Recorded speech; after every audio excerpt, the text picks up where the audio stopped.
Hello, kamusta na tayo? Take 3 na to. Kamusta na tayo?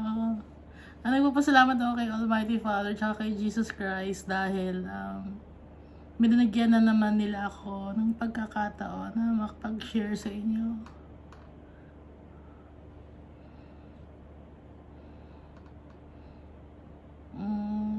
Nadami-dami na rin tayong napag-aaralan. Na ano nyo ba, na sasabayan nyo ba or na-check nyo ba? Kasi kung i-check nyo dun sa sa YouTube video natin, ang dami na pa. Minsan nagugulat yung nanay ko, ang dami mo na palang pinost. Madami na. So, ngayon, nandito pa rin tayo sa 2 Corinthians.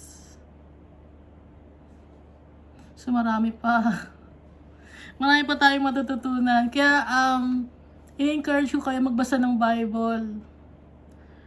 Kahit nabasa nyo na yung Matthew, Mark, Luke, John, yung Acts, Romans, balik-balikan nyo pa din. No? Ganon din ang ginagawa ko.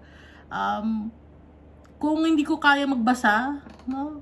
Kung may ginagawa akong iba, audio Bible ang ginagawa ko. Pero pag may napakinggan ko sa audio Bible, tapos, bago na naman sa pandinig ko kahit na paulit-ulit kong pinapakinggan yung Bible. Minsan may bagong revelation si Jesus Christ na ipapaalala sa akin or ipapaintindi sa akin. Bago na naman to kahit na nalagpasan ko na dati. So babalikan ko naman, hahanapin ko ngayon sa online yung napakinggan ko sa audio Bible. So, itong Bible, napaka-mysterious niya kasi napakadami pala nating matututunan. Hindi lang yung kung ano lang ang nakikita natin, kundi may underlying explanation pa.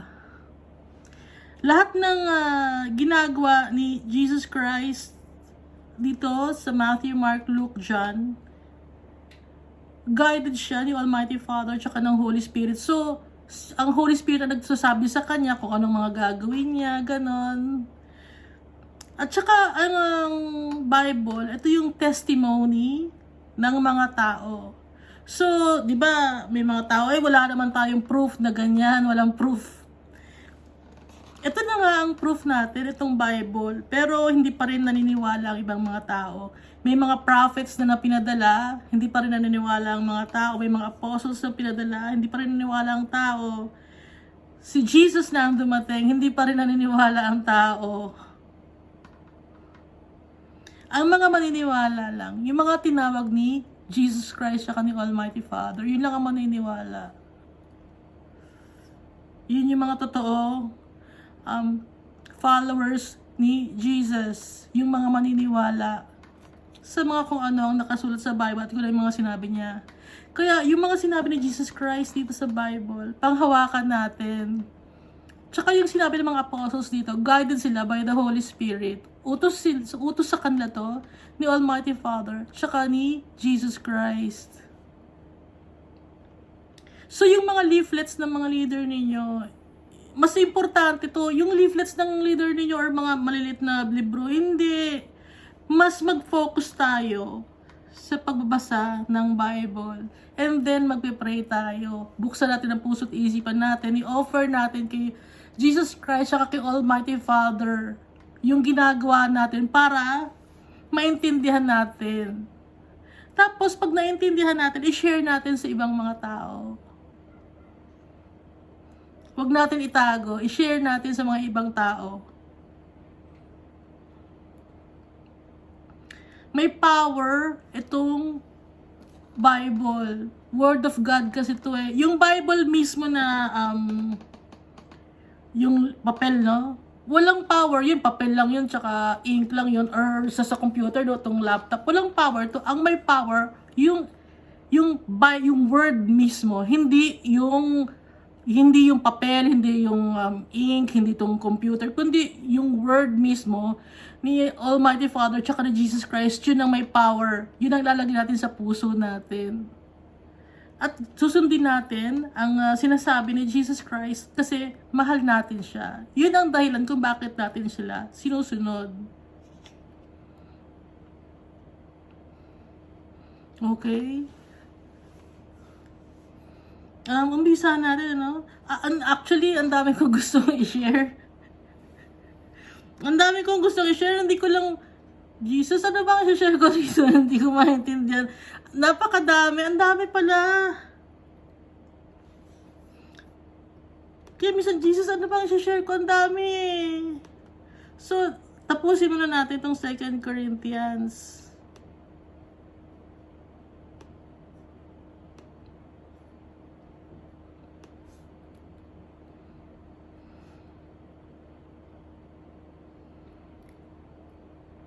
So, nasa 2 Corinthians chapter 12 na tayo, no? Natanong ko pa kayo, hindi naman yung masagot.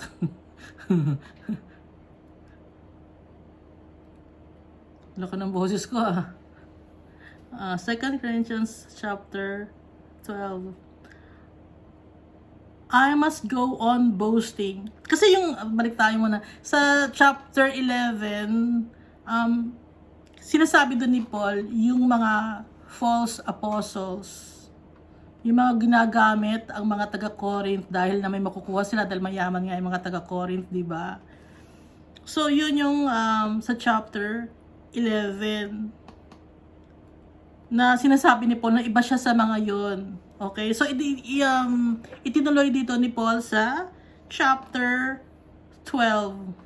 I must go on boasting. Although there is nothing to be gained, I will go on to visions and revelations from the Lord.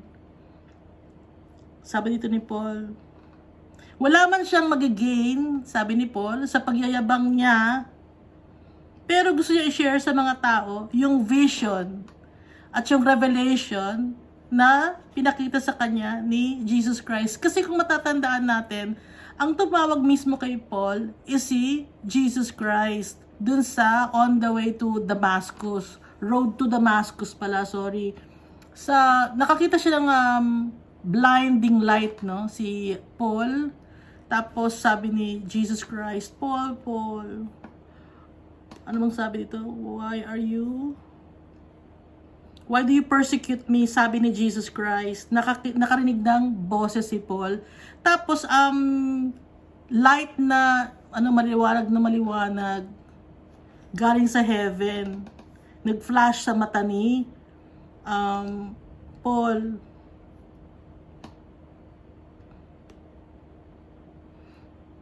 Kasi nga, gusto ni Paul na hulihin yung mga Christians, dadalhin niya sa Jerusalem para maparusahan, para mapatay. Kaya nung nandun si Paul sa road, sinabi ngayon ni Jesus Christ sa kanya, nakarinig siya ng boses, Saul, Saul, why do you persecute me? So nabulag dito si Saul na Paul ngayon ang tawag. So, i-share niya ngayon sa mga tao sa Corinth kung ano ang nangyari sa kanya.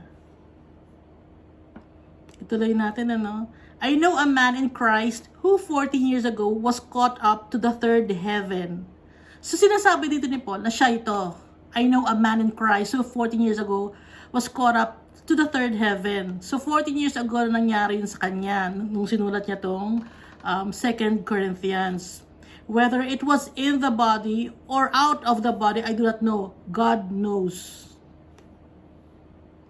So, sinabi nito, may isang tao, may isang lalaki, 14 years ago, caught up to the third heaven.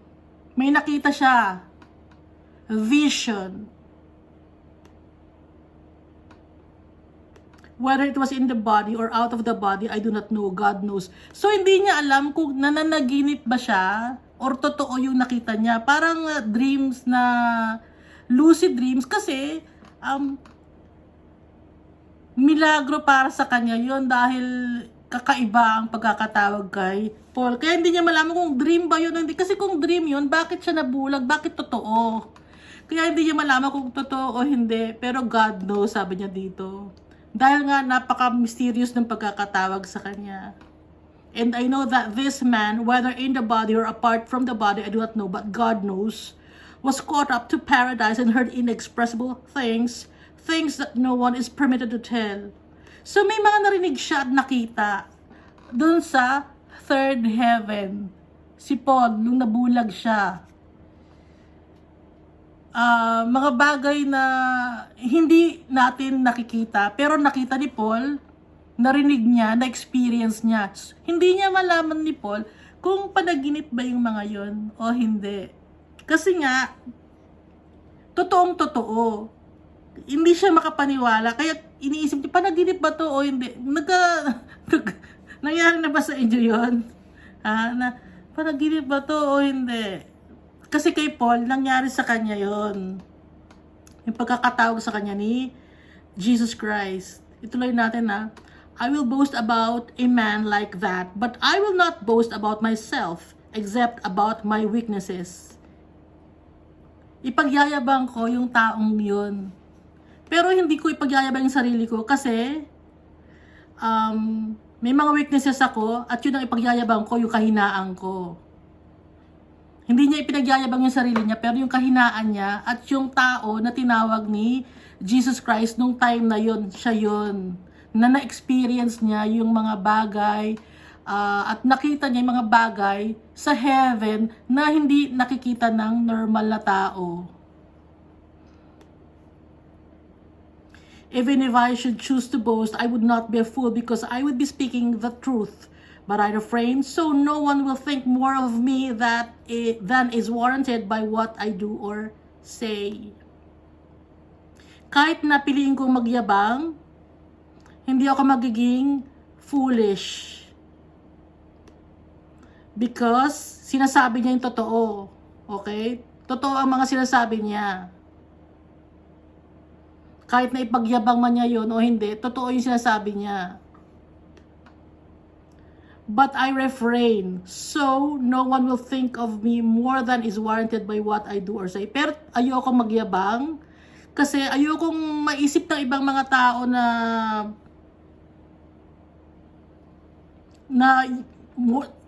so no one will think more of me than is warranted by what I do or say. Naintindihan niyo yun? Para ayaw niyang ipagyabang yung mga bagay na yun. Kasi gusto niyang manatiling mapagkumbaba. Dahil nga, servant siya ni Jesus Christ. Hindi pinagyayabang yung mga bagay na yun.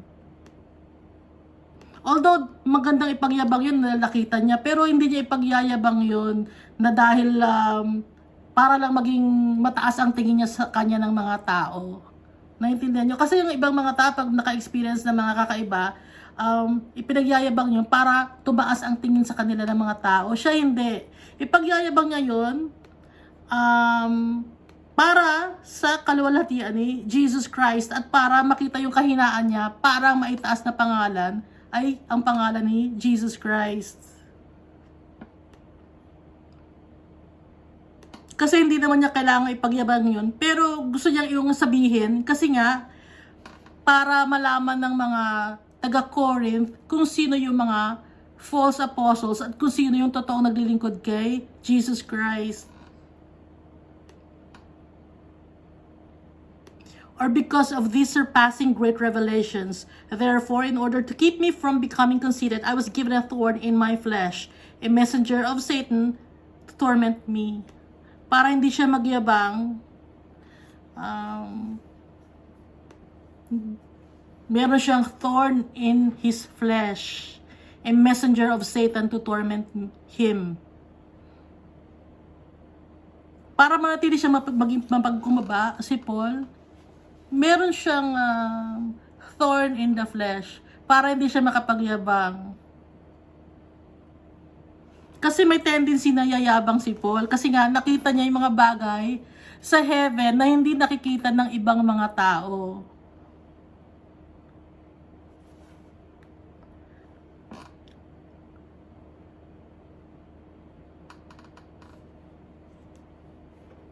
So, ibig sabihin nito, kahit yung ibang mga apostles, hindi nakita yon. Si Paul lang ang nakakita. Ganun ang pagkakatawag kay Paul. Kasi si Paul, tinawag siya bilang apostles. Kasi yung 12 apostles, no, na nakasama nila si Jesus Christ. Ngayon, yung pagkakatawag kay Apostle Paul, wala kasi na si Jesus Christ, nasa heaven na. Kaya ang nangyari sa kanya is, pinakita sa kanya yung mga bagay na kakaiba. Ituloy natin, ano? Kasi di ba yung mga apostles kasama ni Jesus Christ, yung mga miracles nakita nila personally. Itong si Paul, hindi niya nakita personally yung mga miracles, kaya ipinakita sa kanya ni Jesus Christ yung mga bagay sa heaven, na totoo ang heaven at totoo siyang tinatawag. Na totoong nasa langit si Jesus Christ kasama ni Almighty Father. At para hindi siya yumabang, meron siyang thorn in the flesh to torment him. Ano yung torment? Yung pinapahirapan siya. Yung thorn in the flesh, ang ibig sabihin ito yung parang nakakairitang mga bagay. Nakakairita, okay? Hanapin natin ang thorn in the flesh.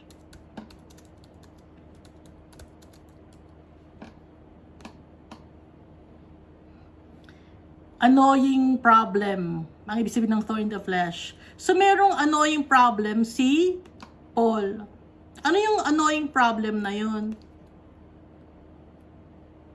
Yung annoying, nakaka-annoy sa kanya, nakakairita sa kanya is yung mata nga niya, di ba? Kasi nung tinawag siya ni Jesus Christ, nabulag siya. And then nung ipinagpipray siya, sino ba yung nag-pray sa kanya? May nag-pray sa kanya sa Book of Acts. May natanggal na scales sa mata niya. So, yung blinding light na nakita ni Paul, na-irritate yung mata niya, nagkaroon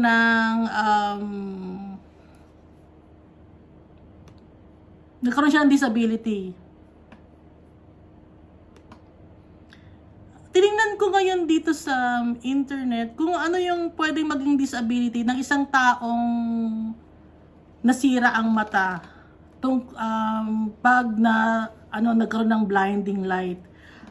Nakita ko yung pterygium. Yung pterygium, nakukuha yon pag may blinding light na tumama sa mata mo or ultraviolet ray sa mata mo tumama or nakatingin ka sa maliliwanag na mga bagay, sobrang liwanag. Yung pterygium, ipapakita ko lang itsura, no? Ano siya, nakaangat siya mismo sa loob ng mata.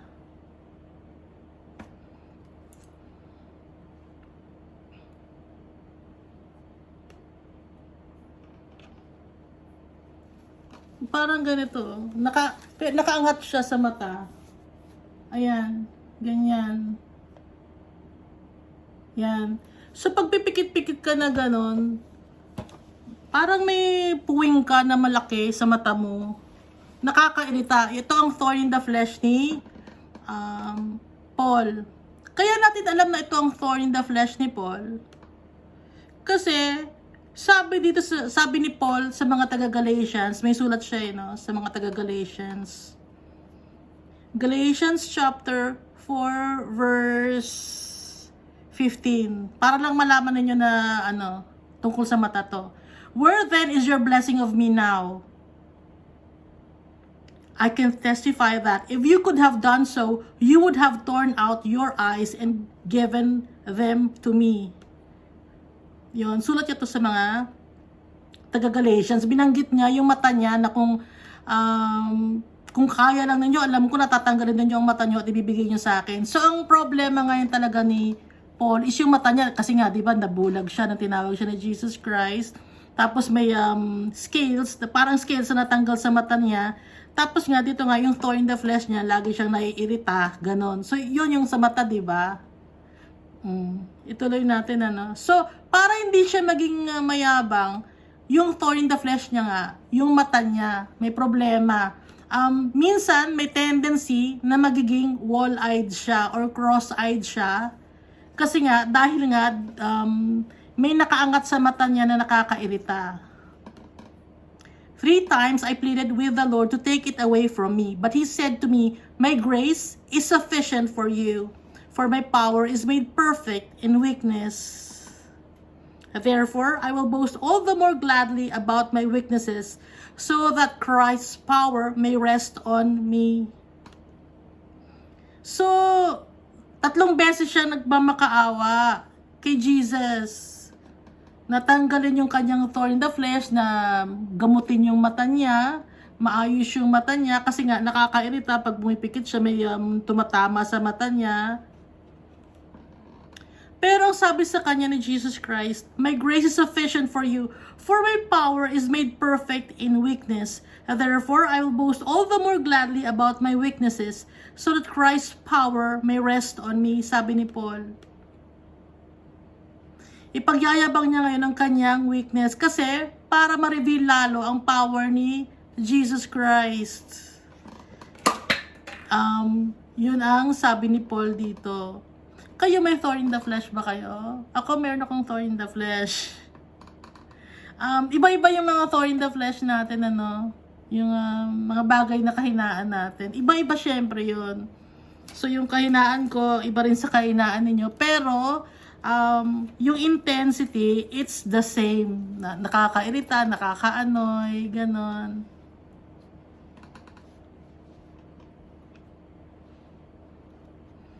Hindi ko nasasabihin ko na yung thorn in the flesh ko. Katabaan ko, thorn in the flesh ko, nakakairita naman, taba ako tumitingin ako, hindi ako tumitingin sa salamin, alam niya ba yun? Kasi, pangit. Nagkakaroon lang ako ng time na tumingin sa sarili ko. Ito, pag nagre-record ako, nakikita ko ng 1 oras ang mukha ko. Pero pag mag-isa lang ako, pangit, gano'n. Yun, thorn in the flesh.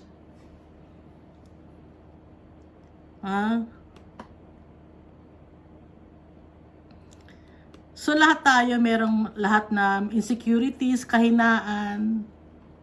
Ngayon yung insecurities at kahinaan natin, iaalay natin ngayon kay Jesus Christ yun. Kasi para ma-reveal lalo yung power ni Jesus Christ sa buhay natin.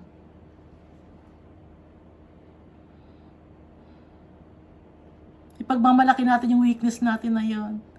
Na dahil sa weakness na yon, lalakas tayo dahil kay Jesus Christ. Ipagmamalaki natin yun. Na yung kalakasan natin, galing kay Jesus Christ.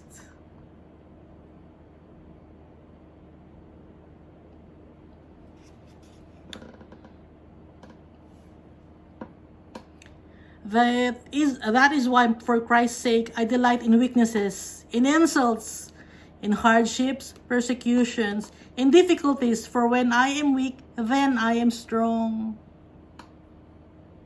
Ito sabi ni Paul. Kaya nga, for Christ's sake, I delight in weakness. Kahit na insultuhin ako sa paghihirap, sa persecution, sa kahirapan ng buhay, sa kung ano-ano pa man na bagay na dumating sa kanya, he delights on it because dahil doon, magiging malakas siya sa tulong ni Jesus Christ. Kaya tayo, yung mga problems natin, we delight in our problems because for when we are weak, then we are strong because of Jesus Christ. Yung mga problems na yun, ang magiging kalakasan natin dahil si Jesus Christ ang tutulong sa atin para maging malakas tayo. Yung mga pain and heartaches na naramdaman natin o naranasan natin, we delight on it because of Jesus Christ. Kasi yung pain na yun and sufferings and trials, si Jesus Christ ang mag-alleviate ng pain na yun. Di ba magandang pakinggan? Maganda yung ano yun, pakiramdam na si Jesus Christ mismo magtatanggal sa atin nun. Siya, dahil siya ang kalakasan natin.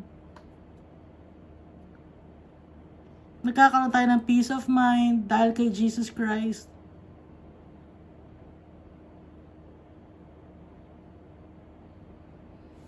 Kaya yung mga na-experience natin, baliwala yun. Dahil kay Jesus Christ, siya ang kalakasan natin.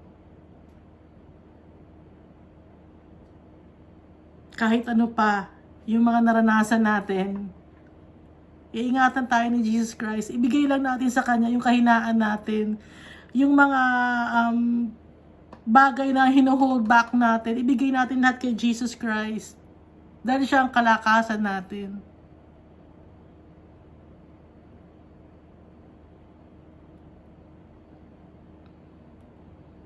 Mas masaya ako ngayon, ano?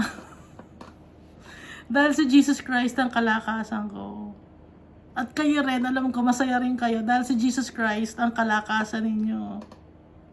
Siya nagpapalakas sa atin. Sa mga trials natin, baliwala yun. Dahil kay Jesus Christ. Magtitiwala tayo kay Jesus Christ. Dahil si Jesus Christ, pagtitiwalaan niya tayo. Sino tayo para hindi magtiwala sa Kanya? Alam niyo yun, ano, na our Almighty Father trusts us so much. And also Jesus Christ. Alam niyo yan, di ba?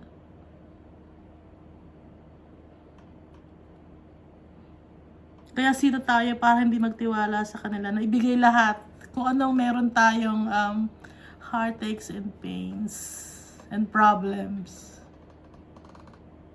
Pag ibinigay natin kay Jesus lahat yun, ang saya natin. Alam niyo ba yun? Naranasan niyo na ba yun na binigay lahat natin yung heartaches and pains natin?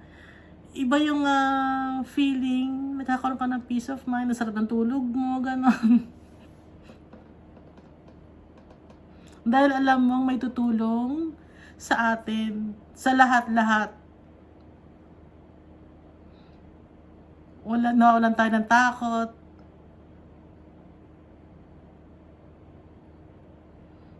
Alam natin may magtatanggol sa atin. Si Jesus Christ, ipagtatanggol niya tayo. At si Jesus Christ, piniprepare niya yung bahay natin.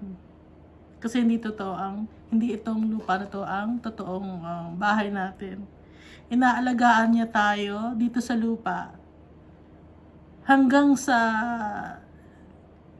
kung saan ang bahay natin na kasama si Jesus Christ, inaalagaan pa rin nila kung ano yung pupuntahan nating lugar. Pampered tayo, no? Kay Jesus Christ, kay Almighty Father.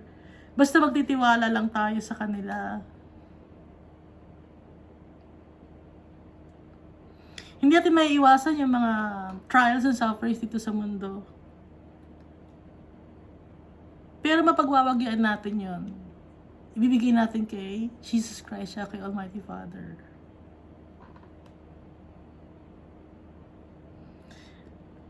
Trials, sufferings, weaknesses, insults, hardships, persecutions, difficulties, lahat. Kay Jesus Christ natin ibibigay. Dahil, for when we are weak, then we are strong. Tuloy natin, ano? I have made a fool of myself, but you drove me to it. I ought to have been commended by you, for I am not in the least inferior to the super apostles, even though I am nothing. Kahit wala siyang kwenta, sabi ni Paul dito, hindi naman siya inferior sa mga super apostles, okay? Yung mga nagpapanggap na mga apostles, hindi naman siya inferior, pero hindi siya nagyayabang.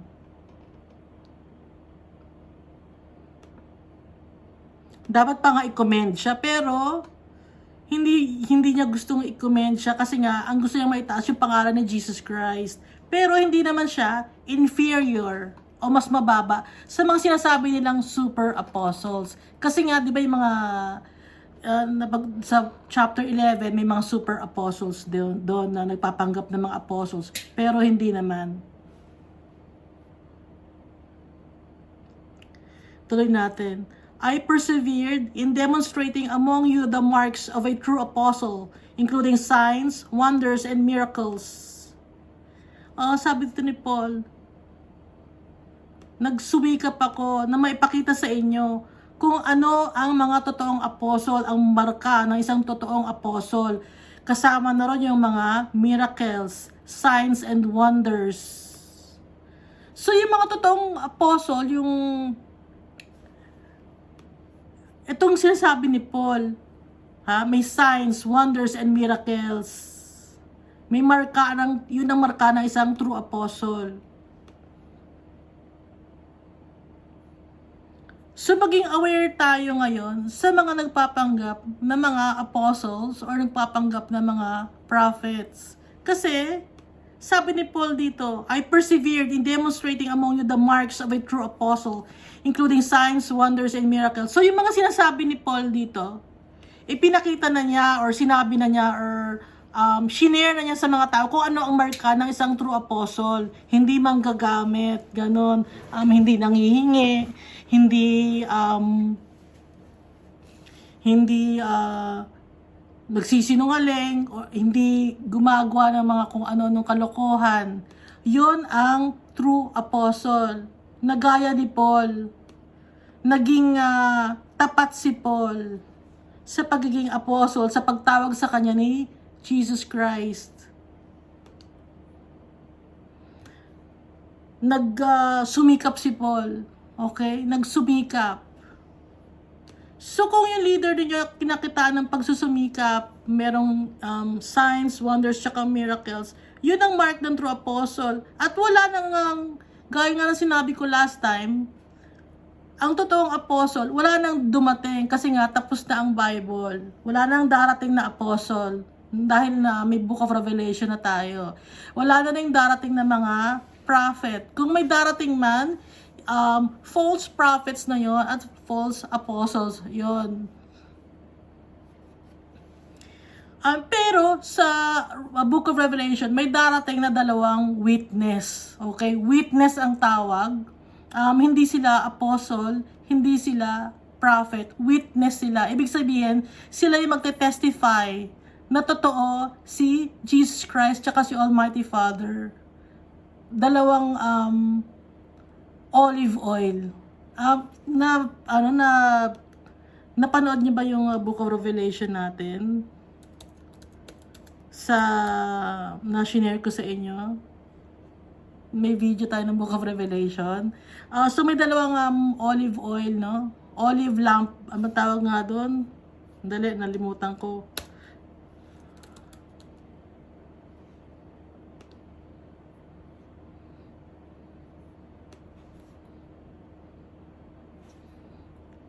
Two olive trees pala, sorry. Two olive trees.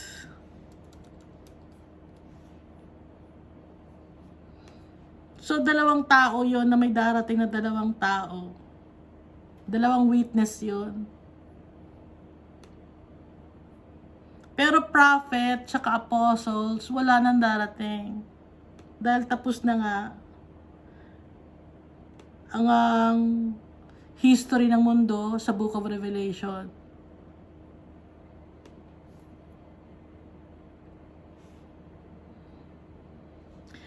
Tuloy natin sa verse 13.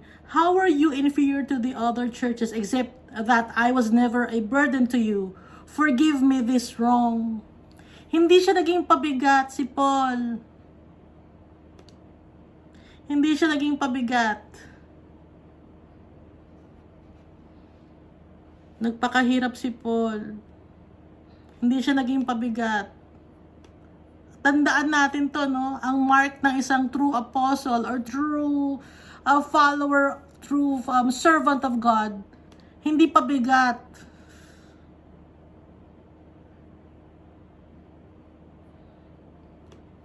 Never nang hingi ng tithe. Wala akong napakinggan dito na nanghingi ng tithe si Paul. So, hindi pabigat. Ha?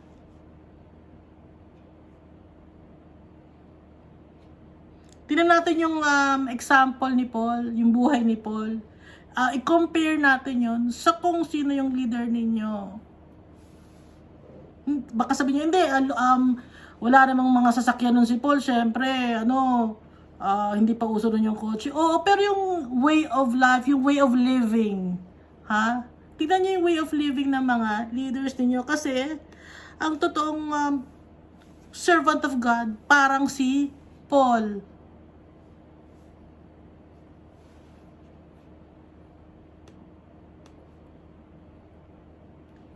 Tuloy natin. Now, I am ready to visit you for the third time, and I will not be a burden to you because what I want is not your possessions but you. Dinugtong pa ni Paul. Kitang-kita na natin dito. Sinabi na ni Paul, kaya yung mga... ayokong banggitin kasi paulit-ulit na ako. Kitang-kita natin dito. Now I am ready. Ngayon, ready na ako mag-visit sa inyo ng pangatlong pagkakataon. Hindi ako magiging pabigat sa inyo kasi hindi naman yung mga possession ninyo o yung pagmamay-ari ninyo or yung ari-arian ninyo. Ang kailangan ko, kayo ang kailangan ko, hindi yung ari-arian ninyo.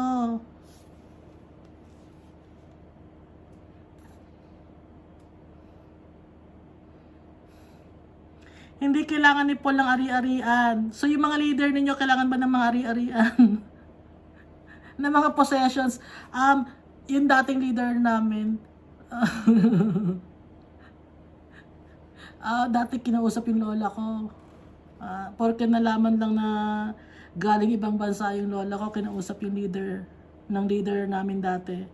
Nung inatinan ko na congregation, yung kinausap yung lola ko. Alam mo yung sabi, nanghingi ng kotse sa lola ko.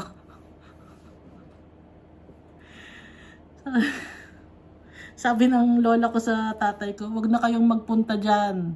Mukhang pera yung ano ninyo, bakit nanghingi sa akin ng kotse? Sabi ng lola ko, ba't nanghingi ng kotse yung leader ninyo? Wag na kayong umattend dyan, wag na kayong pupunta dyan, mukhang pera yan.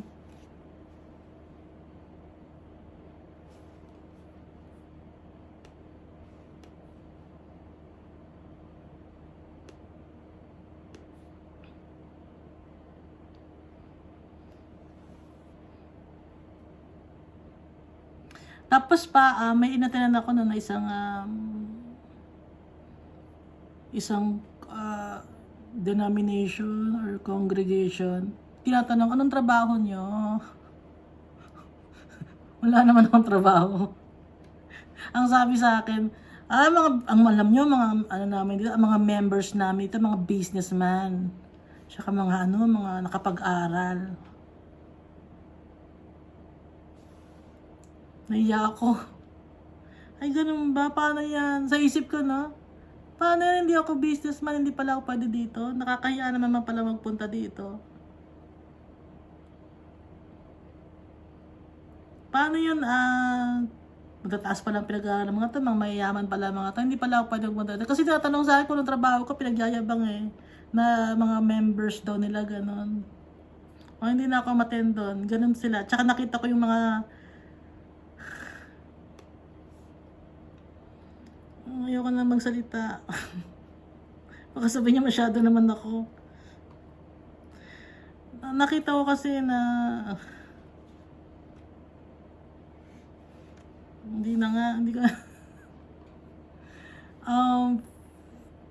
may ego, no? May pride yung mga umattend doon. Nakita ko.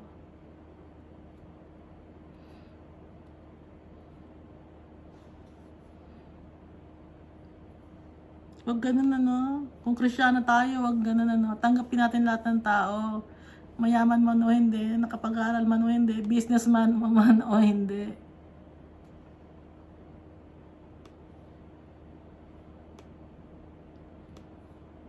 Ba't ganun kaya yung mga members ninyo? Siguro kaya ganun ang members ninyo kasi yung mga leaders ganun din. Kasi sumusunod yun. Alam niyo ba yun? Kung kung sino yung leader ninyo, yung mga members, ganun sumusunod yun Alam niyo yun, no? Hindi niyo ba alam yun? Ganun yun. Kaya kung ang leader ninyo ay mapagkumbaba, yung mga members mapagkumbaba din.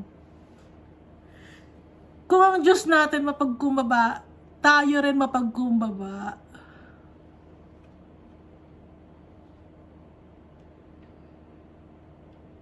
Kaya bilang isang Kristiyano, dapat tayo mapagkumbaba, hindi tayo mayabang.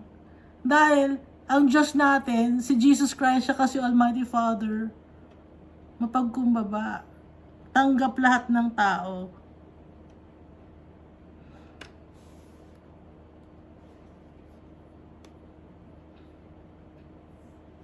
Kaya nga sinasabi ni Paul dito, now I am ready to visit you for the third time and I will not be a burden to you because what I want is not your possessions but you. Ang leader natin, hindi kailangan ng possession. Si Jesus Christ, yun ang pinaka-leader natin. Hindi niya kailangan ng mga pag-aari-arian ng mga kung ano-anong mga kotse, mga tithes ninyo, pera ninyo. Hindi kailangan ng Jesus Christ yun. Ang kailangan ng Jesus Christ tayo. Ang puso natin, tunay na maglingkod sa Kanya. Maging faithful sa Kanya.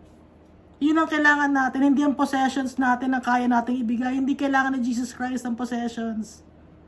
Bali, wala ang possessions, mga ari-arian ninyo, mga lupain ninyo, ibibigay ko to, ganyan-ganyan, para matuwa si Jesus, ibibigay ko yung lupain, ng ganyan, idodonate ko to para matuwa si Jesus Christ. Hindi kailangan ng Jesus Christ ang mga possessions ninyo. Ang kailangan ng Jesus Christ, yung buong pagkatao natin, tayo mismo. At yung mga possessions natin, kung meron ako walang possession, para yon sa mga ibang tao, sa mga kapatid natin. Doon natin yan, bibigyan yung mga possession natin, idodonate natin, na mag-share tayo ng kung ano-ano. Pero, ang pinaka-leader natin, si Jesus Christ, hindi niya kailangan ng possessions, ng mga ari-arian, ng mga material things, or material, or physical things. Hindi kailangan ng Jesus Christ. Hindi kailangan ng Jesus Christ ng ginto. Ang kailangan ng Jesus Christ tayo dahil mas mahal pa ang value natin kaysa sa ginto. Binili niya tayo ng kanyang dugo. Binili tayo ni Jesus Christ ng kanyang dugo. Sinave niya tayo. Tayo ang sinave niya, hindi mga possessions. Kaya tayo ang kailangan niya. Hindi niya binigay ang buhay niya para sa tithes. Ibinigay ni Jesus Christ ang buhay niya para sa atin. Kaya tayo, ang gusto ni Jesus Christ, hindi yung kung anong mang tithes or donation or ano. Kung yung donation, ibibigay mo sa kapwa-tao mo, sa mga nangangailangan, sa member ng organization ninyo na nangangailangan. May mga members ba kayo na nangangailangan? Doon ibibigay, hindi sa leader. Kasi ang leader natin si Jesus Christ, hindi niya kailangan yun.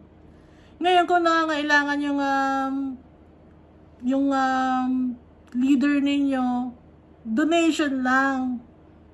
Pantay-pantay. Alam niyo yon, pantay-pantay, equality, gaya nga ng napagkwentuhan natin sa past chapters. Kaya hindi nakakaangat yung leader ninyo na si leader ganyan ng kotse, ang ganda ng kotse, tapos yung mga member naglalakad lang. May ganun ako nakita. Ang laki ng bahay ng leader, yung mga members na sa barong-barong nakatira. Hindi ganon. Equality nga eh.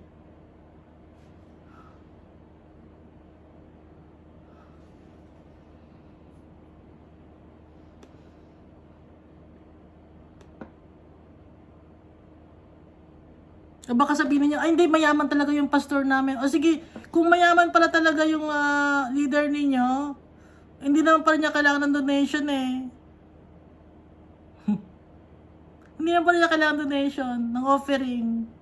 So yung offering and donation, ibibigay natin doon sa mga taong nangangailangan. Sa member ng organization ninyo. Kasi mayaman naman pala yung leader ninyo eh. Di ba?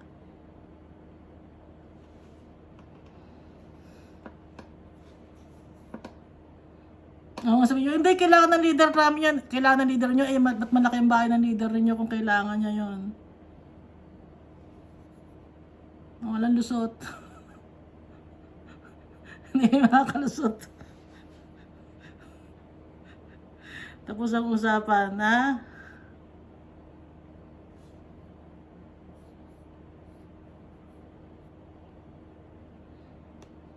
ay dinugtong pa nito ni Paul.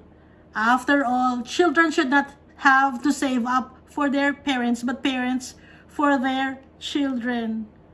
So si Paul dito, kino-consider niya yung sarili niya na parent siya ng mga tao sa Corinth kasi nga, kaya sila naging Christian or kaya sila naging follower is because dahil kay Paul, sa pagpupursige ni Paul, sa pagsusumigasig ni Paul. Kaya kinoconsider niya na yung mga tao sa Corinth, mga children niya. Kaya nasabi niya rito, after all, children should not have to save up for their parents, but parents for their children. So yung leader, ang sinasabi dito, yung leader or yung parent, kasi parang parental figure yung leader ninyo, siya ang magbibigay sa mga children, sa mga members. Nakalagay dito. Walang lusot talaga. Ah, walang lusot.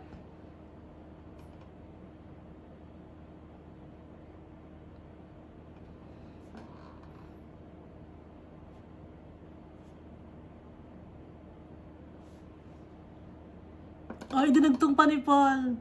So I will very gladly spend for you everything I have and expend myself as well.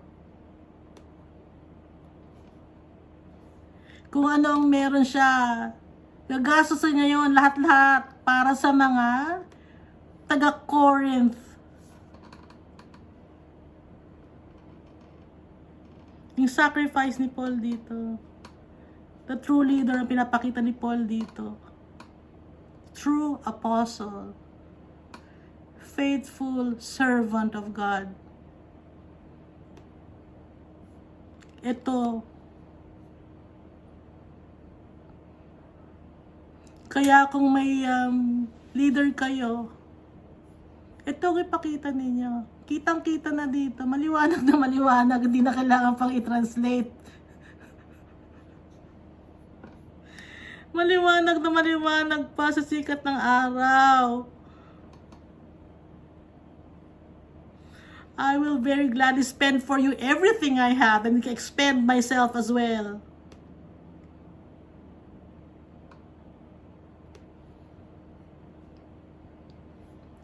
If I love you more, will you love me less? Kung mahal ko kayo, konti lang bang pagmamahal niyo sa akin? Sabi ni Paul, be that as it may, I have not been a burden to you. O inulit na naman niya, hindi ako naging mabigat sa inyo.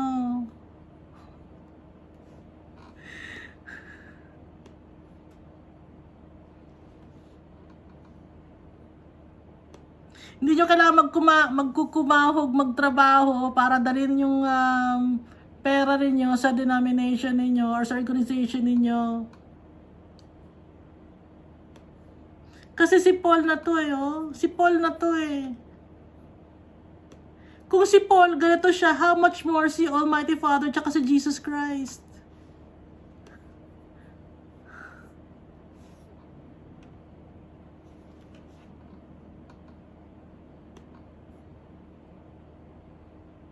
Kung gusto niya mag-share kayo sa mga less fortunate, yung mga nangangailangan.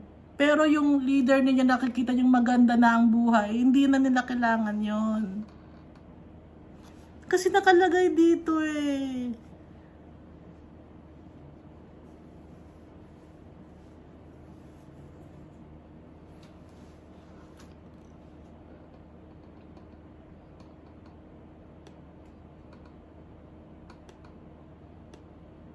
Yung sakripisyo ni Paul.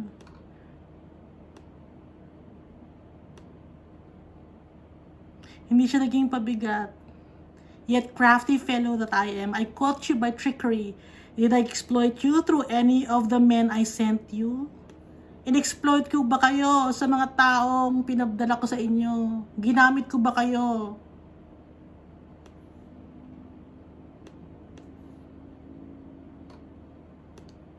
Sabi ni Paul, I urged Titus to go to you and I sent our brother with him.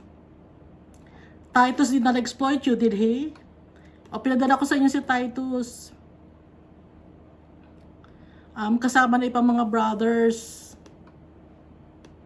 Hindi naman siguro kayo in-exploit ni Titus, di ba? Did we not walk in the same footsteps by the same Spirit? The Spirit of God to. Same Spirit of God. Ibig sabihin, same sila na paniniwala. Same Spirit. God's Spirit. Na pareho sila naglalakad sa footsteps of the same Spirit of God. Na hindi nanggagamit ng tao. Hindi kailangan ng mga possessions.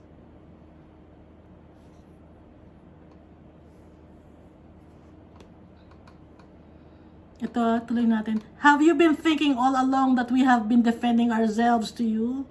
We have been speaking in the sight of God as those in Christ, and everything we do, dear friends, is for your strengthening. Lahat ng ginagawa namin dito, sabi niya ni Paul, ay para lumago kayo spiritually. Para maging malakas kayo spiritually. Lahat ng ginagawa namin, para kay Jesus Christ at kay Almighty Father, para lumakas kayo. For I am afraid that when I come, I may not find you as I want you to be, and you may not find me as you want me to be. I fear that there may be discord, jealousy, fits of rage, selfish ambition, slander, gossip, arrogance, and disorder. Sabi dito ni Paul, natatakot ako na baka makita ko kayo na iba ang status.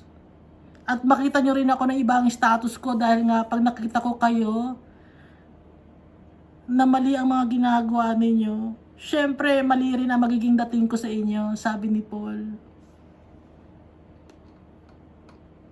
Natatakot ako na baka meron kayong away dyan, inggitan, selosan, galit, selfish ambition, chismisan, paninirang puri, pagyayabang, at kaguluhan.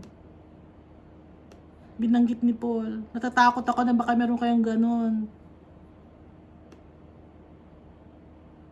I am afraid that when I come again, my God will humble me before you, and I will be grieved over many who have sinned earlier and have not repented of the impurity, sexual sin, and debauchery in which they have indulged.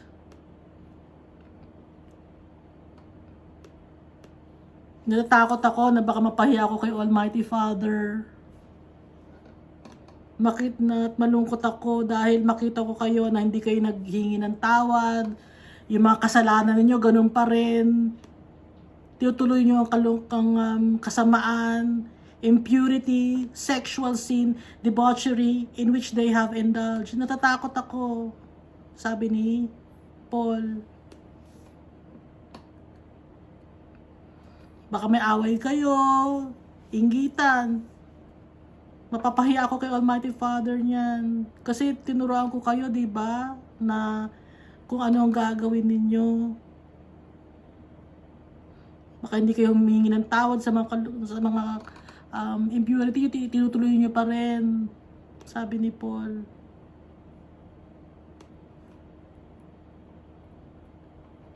O, ituloy natin sa chapter 13, 2 Corinthians chapter 13. This will be my third visit to you. Every matter must be established by the testimony of 2 or 3 witnesses. Sabi ni Paul, pangatlong bisita ko na sa inyo to. Lahat ng mga pangyayari dapat may 2 or 3 witnesses na nag-testify sa mga pangyayari. Itong pagbabanggit ng every matter must be established by the testimony of 2 or 3 witnesses. Nakasulat to sa Old Testament.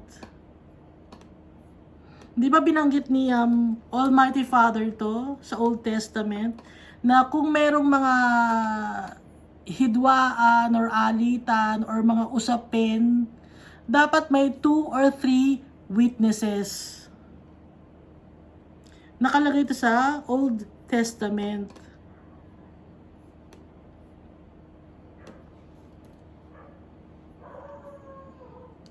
Ito na ba yun? Dali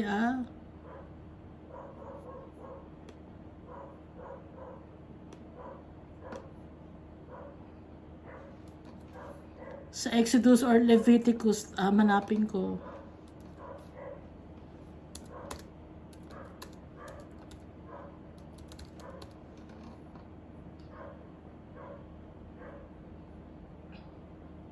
Sa Deuteronomy 19, mali pala ako, sabi ko Exodus or Leviticus, nasa Deuteronomy pala.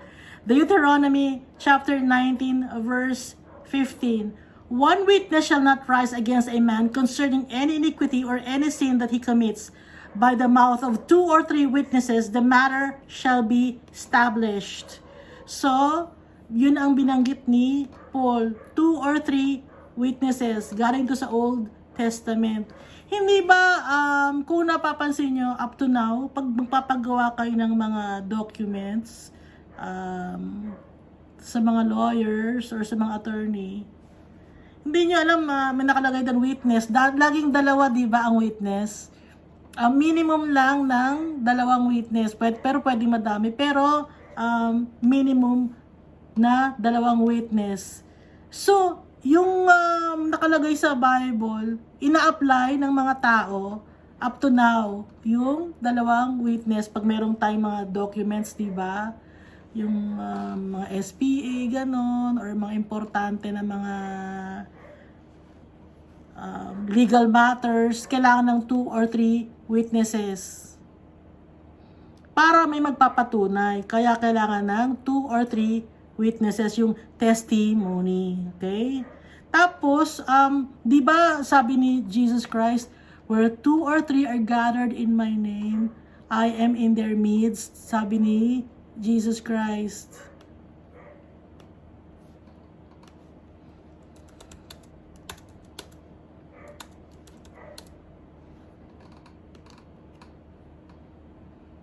Sa Matthew chapter 18 verse 20. So yung 2 or 3 are gathered in my name, ano din ito? Sila yung mga witness, okay? Na applicable pa rin to sa ngayon. Kaya nga meron tayong 2 or 3 witness pag gumagawa tayo ng mga documents. At saka pag magpe-pray tayo, may makikita na 2 or 3 nandun si Almighty Father at si Jesus Christ sa gitna natin. Pero kahit mag-isa tayo, syempre, nandun pa rin si Jesus Christ. Pagpapatunay lang yung kaya kailangan ng 2 or 3.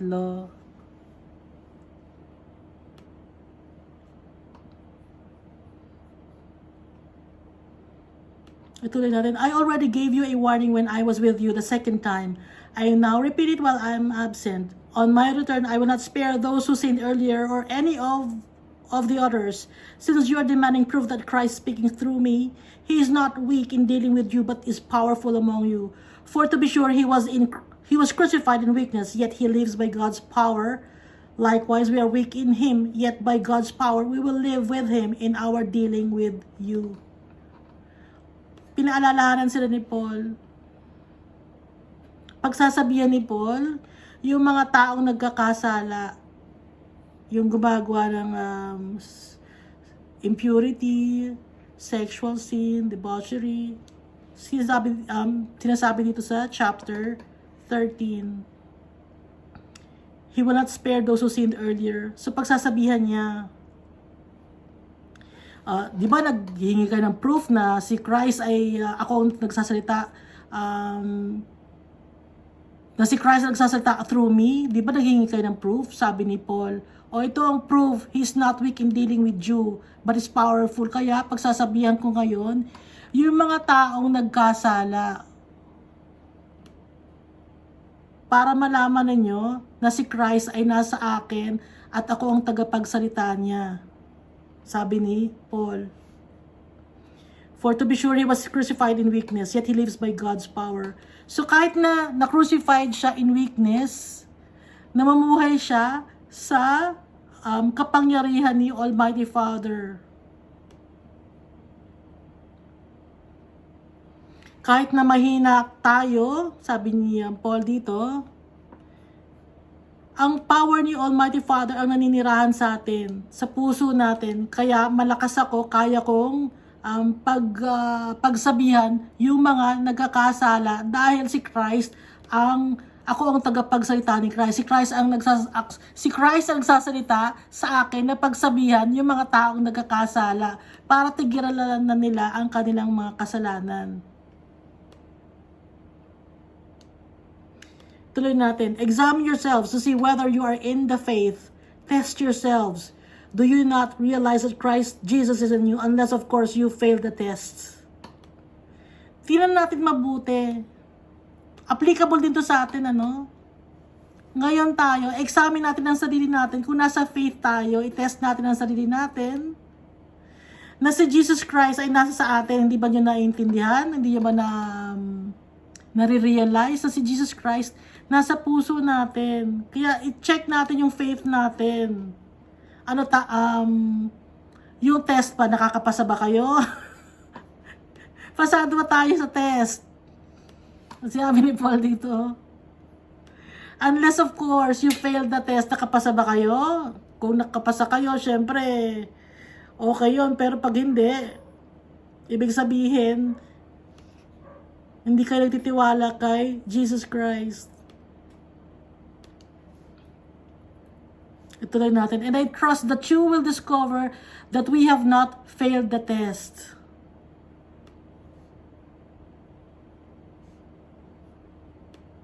Hindi na nag-fail the test si Paul kasi nagtitiwala siya kay Jesus Christ, siya kay Almighty Father. Kaya tayo, para hindi tayo mag-fail sa test, magtiwala tayo kay Almighty Father tsaka kay Jesus Christ. Now we pray to God that you will not do anything wrong. Wala kayong gagawing masama, sabi ni Paul. Pinagsasabihan siya, wala kayong gagawing masama. Nagdadasal ako kay Almighty Father na wala kayong gagawing masama. Not so that people will see that we have stood the test, but so that you will do what is right, even though we may seem to have failed. Sabi ni Paul dito. Kahit na sa tingin nyo na nagkasala kayo, gawin pa rin natin ang tama na maghingi tayo ng tawad kay Almighty Father tsaka kay Jesus Christ. Kung nakita natin na nag-fail tayo, gawin pa rin natin ang tama. Hingi tayo ng tawad kay Jesus Christ tsaka kay Almighty Father. Yun ang tamang gawin.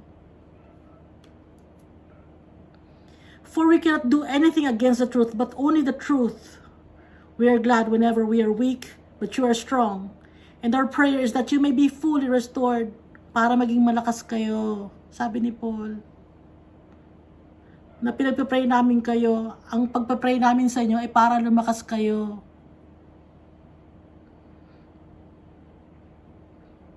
Kahit na malihina kami, malakas naman kayo kasi pinagpipray namin kayo. This is why I write these things when I am absent, that when I come, I may not be half too harsh in my use of authority. The authority God gave me, or the Lord gave me, for building you up, not for tearing you down. Not for tearing you down, sabi ni Paul. Kaya, sabi ni Paul dito, sa sulat, harsh siya. Strict si Paul sa sulat, para pagdating niya, alam na ng mga tao kung ano ang mga dapat gawin at hindi dapat gawin. Para naman hindi naman niya masaktan masyado yung mga tao sa in-person pagsasabihan niya. Kaya nga sa sulat pa lang, binibigyan na niya ng warning. May warning na agad si Paul dito sa sulat pa lang para pag nagkita na sila in-person, hindi na masyadong masakit. Alam na ng mga tao sa Corinth ang mga dapat gawin at hindi dapat gawin.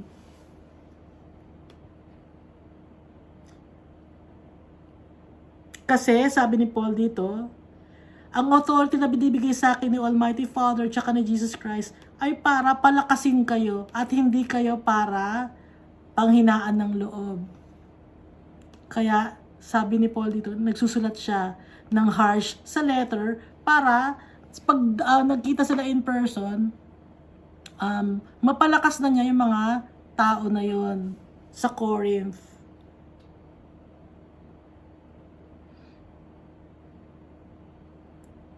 Okay? Binibuild niya by faith. Pinagpipray niya. Malaki ang malasakit ni Paul dito sa mga Christians. Talagang zealous siya na maituwid ang mga gawaing mali ng mga taga Corinth.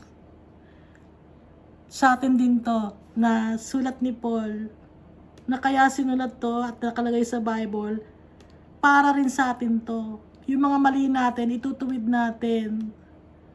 Hihingi tayo ng tawad kay Almighty Father. Pinapakita rito ni Paul yung mga bagay na mga dapat gawin at hindi natin dapat gawin.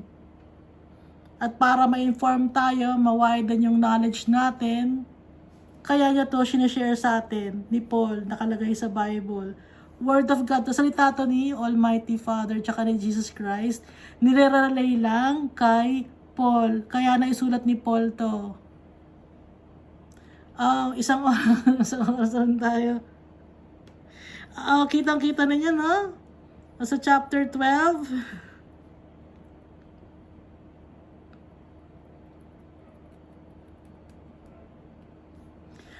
Pero dito naman sa sinabi ni Jesus Christ na may wage din naman ang mga workers, okay? Bibigyan din ng wage. Sandali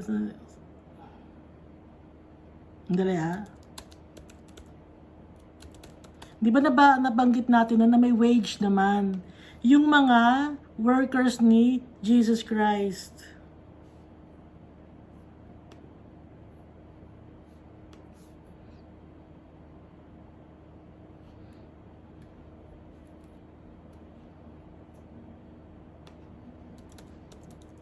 A worker is, ano tawag ito? A worker is, meron siyang karapatang humingi ng wage.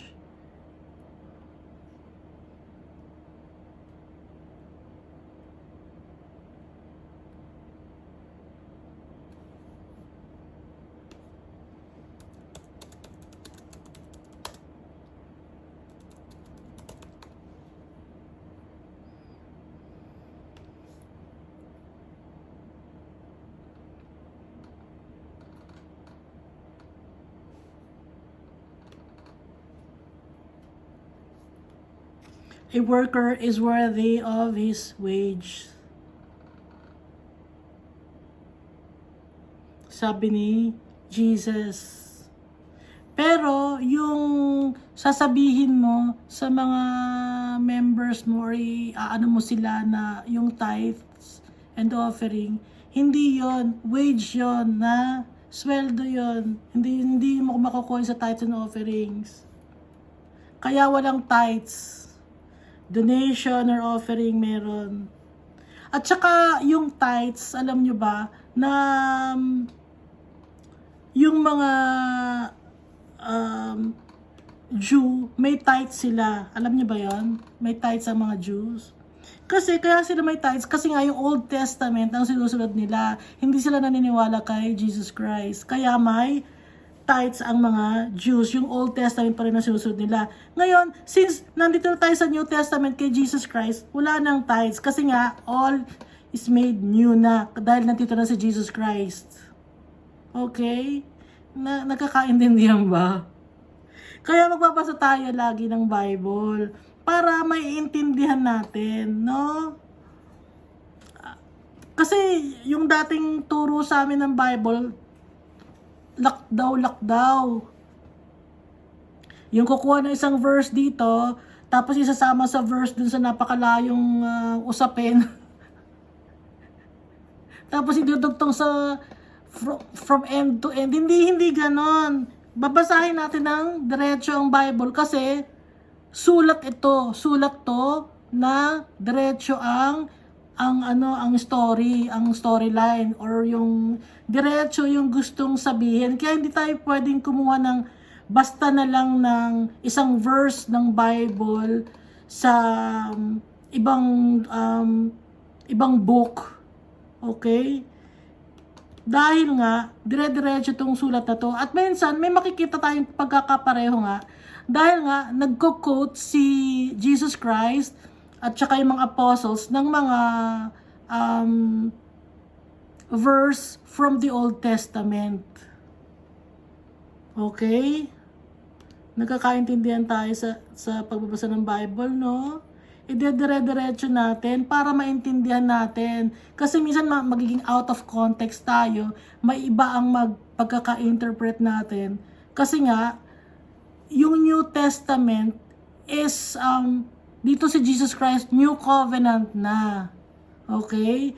Yung Old Testament, Old Covenant yon. Okay? Nag-intindihan pa ba? Sana naiintindihan natin. Pagpapray ko kay Jesus na maintindihan ninyo yung pagkaka-explain. Kasi dinededicate ko to kay Jesus Christ at kay Almighty Father. Nagpapasalamat ako sa guidance nila at naiintindihan ko. Dati hindi ko naiintindihan. Kapareho rin nyo ako. Hindi ako iba. Kapareho lang din ninyo ako.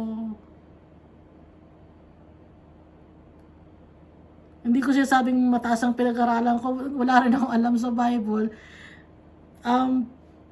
Nagpe-pray ako para maintindihan ko ang Bible. Nanghihingi ko ng guidance from the Holy Spirit kay Jesus Christ at kay Almighty Father. Pare-pareho lang tayong natututo. Hindi ako angat sa inyo.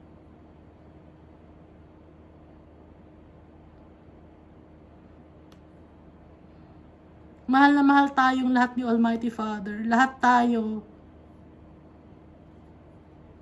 Hindi ako special. Lahat tayo mahal niya. Ibinigay niya ang buhay niya para sa atin, ni Jesus Christ, para sa lahat sa atin, para ma-save tayo.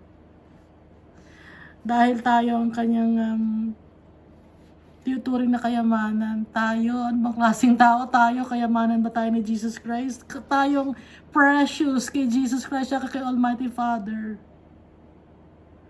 Importante tayo sa kanila. Kaya gawin natin silang importante sa buhay natin. Priority natin sila.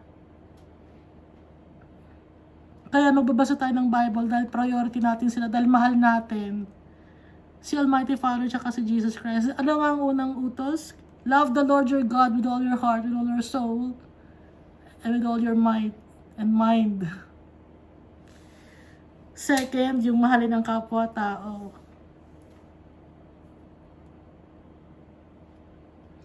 Thank you, and God loves us all very much.